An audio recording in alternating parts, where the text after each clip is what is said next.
Bonjour à tous, on se retrouve donc pour la suite de l'entretien avec Cédric de chez HC Calibrage.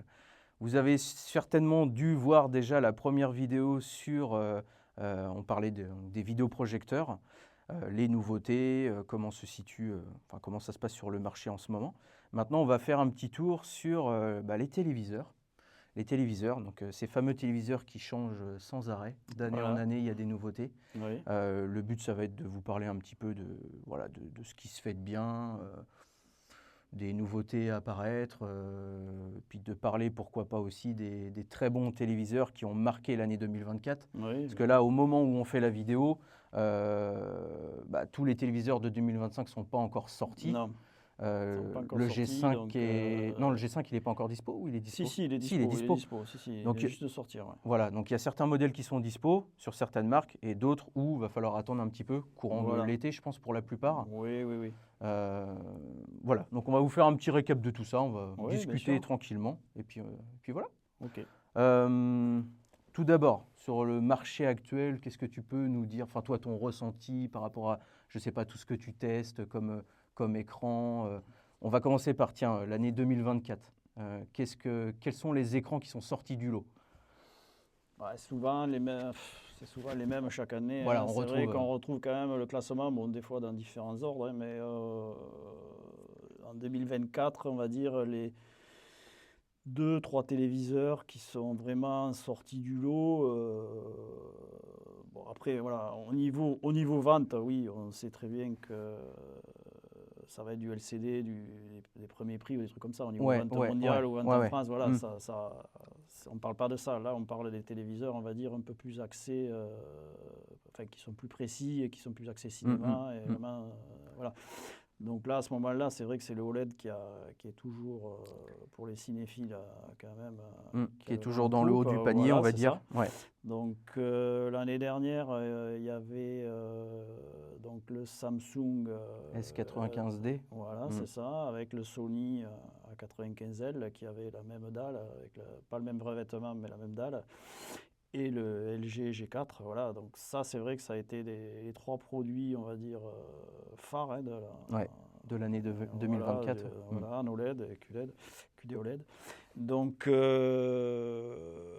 bien sûr, on va parler au niveau précision, au niveau utilisation cinéma, pur cinéphile. C'est vrai que c'est le QD OLED qui va sortir du lot. Ouais. Voilà. C'est celui qui a les valeurs spectrales les plus neutres, les plus larges, les plus riches. Et c'est celui qui a une additivité aussi qui est vraiment parfaite. Donc pour le cinéma, voilà, on va Hmm, avoir moins de hmm. corrections à faire, ça va être plus naturel au niveau du rendu. Ouais. Donc ça va être, voilà. Donc le choix s'était fait l'an dernier souvent, c'était ou le Sony A95 ou le Samsung, hein. Ouais. Donc les gens qui préféraient avoir du Dolby Vision, du DTS, ils prenaient du Sony et les autres prenaient du Samsung, hein.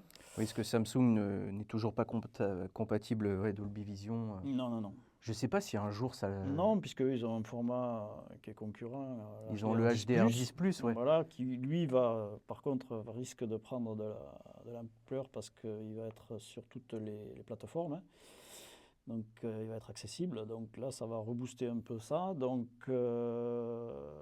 comme LG par exemple, bon, voilà. Ouais. Donc on va dire Sony, Samsung, c'est vraiment pour une utilisation de cinéma, voilà.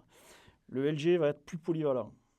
Donc lui va Ouais. être cinéma, bon, un peu moins que les autres, mais quand même à un bon niveau. Mais après, voilà, pour tout ce qui est jeu, pour tout ce qui est télévision standard, TNT, enfin pour tout le reste, le LG, c'est celui qui est le plus polyvalent de tous, quoi, en fait, hein. C'est celui qui passe partout. D'accord. Hmm. Voilà, c'est vraiment de la valeur sûre, il n'y a pas de problème. Après, le QD OLED, voilà, c'est vraiment pour les cinéphiles, et puisque maintenant, même en post-production, on arrive à retrouver des dalles Samsung chez certaines marques de moniteurs post-production qui sont en QD OLED, hein. Donc c'est vraiment une bonne Oui, technologie, hein. ouais, le QD OLED, ça va vraiment Ouais, s'intensifier. ouais, ouais. Ouais. Voilà, donc mais ça reste, voilà, c'est trois modèles. Bon, après, il y a Panasonic qui utilise la même dalle, on va dire, que le LG, hein, ou Philips, donc ça fonctionne bien aussi. Mais voilà, au niveau des ventes, c'est un cran en dessous Ouais, ouais, ouais. Hmm. de cela, quoi. Hmm. Ils ont un très bon traitement, Panasonic, au niveau du son de l'écran en général. Oui. Ils sortent souvent vainqueurs à ce niveau-là. Oui, parce qu'ils ajoutent une barre de son. Voilà, c'est ça. Ouais. Systématiquement. Donc, bon.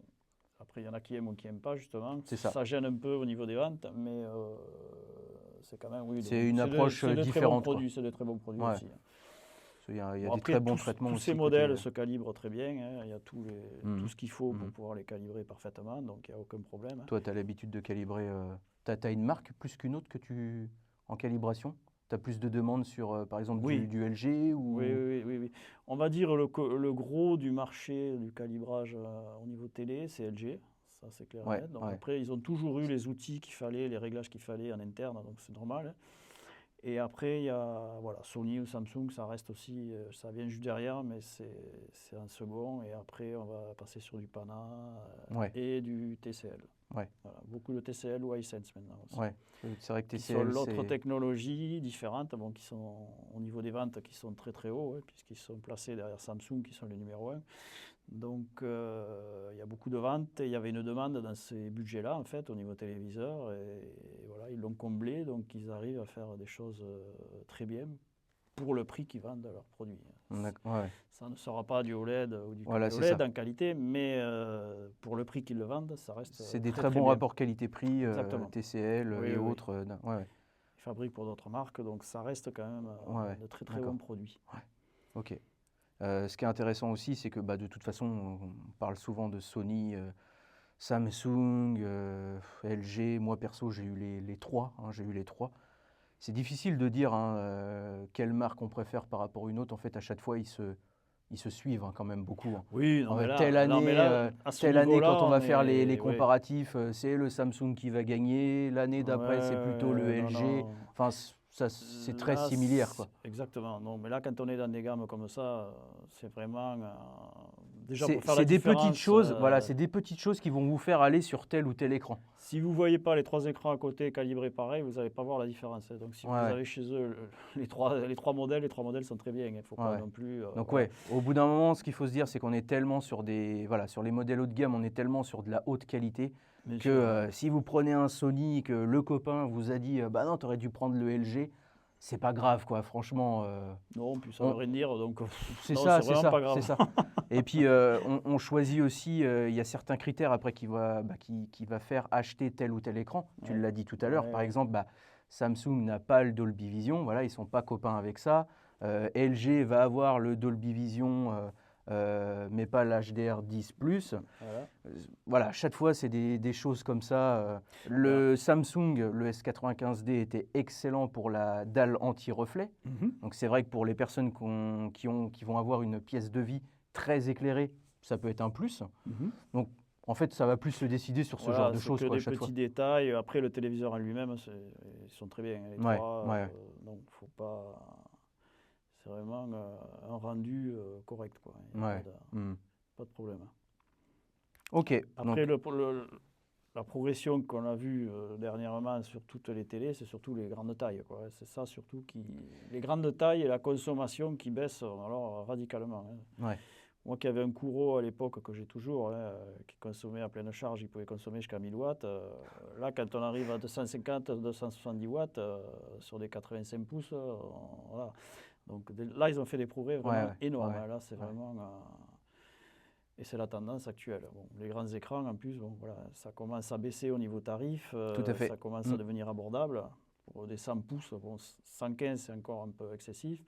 Mais 100 pouces, maintenant, on arrive à avoir des choses correctes. Donc, ça se fait de plus en plus. Il y a des télés à 2000 €, voire un peu moins, dans ces tarifs-là. On a une TCL 98 pouces dans le salon, dans l'entrée là-bas. Tarif public, celle-ci, on était à 2500, je crois, de tête. Donc c'est vrai que c'est assez abordable. Mais ça marche bien. C'est des écrans qui marchent bien. C'est pas un OLED. Il ne faut pas être exigeant, mais voilà, ça marche très correctement. Une fois calibré ou quoi. Voilà. Souvent, maintenant, ils ont des 3D luttes internes, donc pour le SDR. C'est bien. Bon, après, ils ont besoin d'avoir justement une 3D lutte pour pouvoir être corriger un minimum, même si on ne corrige pas tout avec ce genre de produit. Mais c'est vrai que ça apporte énormément. Et pour quelqu'un lambda ou cinéphile, voilà, occasionnel ou quoi, ça suffit. Voilà, dans un salon, ça marche très très bien. Parce que maintenant, les gens, souvent, ils préfèrent prendre, au lieu de prendre, par exemple, un OLED en 65 pouces, pour le même tarif, ils préfèrent prendre un LCD en 100 pouces, par exemple. Ouais. Voilà. Donc, c'est souvent la taille. Oui, parce que la taille d'écran en OLED, c'est vrai que ça pique Oui, quand puis les ils ne les prix font pas s'envolent. forcément, hein, du 100 Ouais, pouces, ouais, on n'en ouais, trouve ouais, pas partout. ouais. Donc, c'est pour ça. Donc, l'avenir, je pense, c'est dans les grandes tailles quand même, voilà, que ça va se jouer Ouais. à ce niveau-là. Sur les téléviseurs, ça va être de plus en plus grand. Alors après, l'OLED aussi, ils font aussi, j'ai remarqué quand même de plus en plus grand aussi. Oui, bien sûr, ils essaient de s'adapter, bien sûr. Ouais. Donc je pense, tu penses, toi, qu'ils vont réussir à s'adapter aussi sur des encore plus grandes tailles, l'OLED ou... Oui, oui, après c'est le budget, quoi. C'est ça Ouais. surtout qu'il faudra qu'il y ait une réalité à ce niveau-là, quoi. Donc, est-ce qu'ils vont le faire ou pas?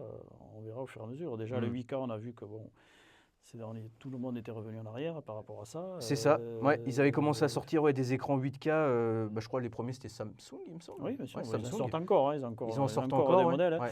Mais ils se sont vite aperçus qu'au niveau consommation, au niveau Ouais. voilà, il n'y a pas de contenu en 8K. Oui. Et ça, c'est pas demain la veille qu'on en aura. Ouais. Donc voilà, il y a tout ça qui fait que la réalité Vaut mieux un économique très bon 4K fait- qu'un 8K pas tout à fait. Ouais, il vaut mieux toujours un très bon 4K. Ouais. Oui, 8K ne sera pas aussi bon, hein, ça c'est sûr. Ouais. Après, il y a des distances de visionnage et tout qui rentrent en compte. À des respecter, ouais. Oui, puis si vous avez des signaux 8K, ça ne sera pas la même contenance, donc il faudra les mettre on ne sait pas comment. Le débit, donc ça sera compressé forcément. Donc ça, voilà. Il y a Ouais, plein de choses qui rentrent en compte qui fait que jusqu'à 4K 120, on va dire, c'est parfait. Après, au-delà, non. Pour la vision humaine, à part un intérêt commercial, il n'y a pas beaucoup d'intérêt à aller si loin, quoi. C'est clair. Donc, après, il y a le gaming, bien sûr, hein, sur les télés. C'est vraiment une Ouais, fonction qui marche de plus en plus. Hein, Ouais, donc, qui est un argument très commercial. oui, Ouais, c'est voilà. vrai que Beaucoup de gens prennent des télés pour le gaming. Donc, il y a c'est beaucoup de encore, modes maintenant dans les téléviseurs, notamment le G4. Ouais, c'est impressionnant tout ce qu'on peut faire avec. Hein. Oui, bien sûr. Il y a tout Il y a type des modes, on peut tout régler. Non, c'est très très bien. Hein. Donc maintenant, oui, pour cette année 2025, toi, est-ce que tu as pu tester des écrans? Alors, le premier que j'ai testé, c'était le Samsung, le S95F. D'accord, qui remplace le S95D du coup. Voilà, exactement. Donc, bien sûr, il est beaucoup plus lumineux. Hein, voilà, donc ça, c'est la mode. Hein, Jusqu'où iront-ils? Qui est plus un argument commercial que. Ouais, jusqu'où iront-ils? Voilà. Oui, non, là, c'est. Parce que Oui, au bout d'un maintenant, moment. si tu veux, il y a des personnes qui choisissent un téléviseur rien qu'avec le pic lumineux qui est annoncé sur la fiche technique. Ouais. Ah, j'ai le Donc, plus lumineux, oui, mais ouais. Non, En mais fait, au là, final, de toute façon, toi, après, tu repasses derrière, tu oui. diminues la luminosité de toute façon. Oui, ou enfin, oui, on récupère un peu, mais oui, sinon, à un moment donné, je veux dire, si tu prends des flashs dans la figure pendant 2 heures, Ouais. c'est pas agréable. Préserver la vue. Non, puis ça n'a plus rien de naturel. Après, on dénature complètement le film. Donc, voilà. Ouais. Moi, pour moi, presque la trop forte luminosité, c'est un artefact, en fait. Hein. Donc, à un moment donné, il faut arrêter, quoi. Hein. Ouais. Puis, voilà. Presque, il vaut mieux, même le S95D de l'an dernier était très bien, hein, il était beaucoup moins puissant, mais une fois réglé, calibré, quand tu es dans une pièce à peu près correcte, bon, pas hyper éclairée, bien sûr, mais ça suffit largement. Hein. C'est pas du tout. Mais bon, pour vendre maintenant, il faut avoir de la luminosité. Sinon, ça. C'est ça. Voilà. C'est ça. Ça fonctionne pas. Qui aura la plus grosse luminosité? Voilà. Donc après, oui, j'ai testé celui-là. Qu'est-ce que j'ai testé? Il Là, j'attends le G5 qui doit arriver. Il a toujours l'anti-reflet aussi sur le. Oui, on a le choix entre les deux maintenant. C'est vrai? Ou mat, je savais pas. Oui, ok. oui, bien sûr. Parce qu'il y a des gens, voilà, qui la télé éteinte ne trouvaient pas ça joli. D'accord, ok. Ah ben ils font fort du coup à ce niveau-là, Samsung. Ouais. D'accord, ils font fort à ce niveau-là du coup. C'est intéressant. Oui. Je pense qu'il y a beaucoup de personnes qui se sont rabattues l'année dernière sur un G4 à cause de ça. Oui. Et là du coup cette année ils nous sortent les deux quoi. Voilà. C'est intéressant. Ok. Tu m'apprends un truc. Donc après j'ai testé le TCL, le 65, c'est le C8K. Le C8K, voilà, ok. Donc qui c'est un modèle. Le C89. D'accord. Voilà. On est sur pareil en termes de gamme sur le haut du panier là chez TCL ou? On est sur... Oui, on est dans une gamme de prix, je crois que c'est dans les 1400 ou 1500 euros. Ah oui, d'accord, ok. 65 pouces, D'accord. bon, il vient juste de sortir. Ouais, hein, ouais, donc, ok. c'est un C89 amélioré, on va dire, au niveau luminosité, hein, puisque là, on atteint les 3000 nits, hein, sans problème. Ok. Et même un peu plus sur certains pics, mais bon, sur des fractions de secondes. Mais bon, voilà, eux, ça leur sert, ça, pour annoncer des trucs exagérés, pour vendre, voilà.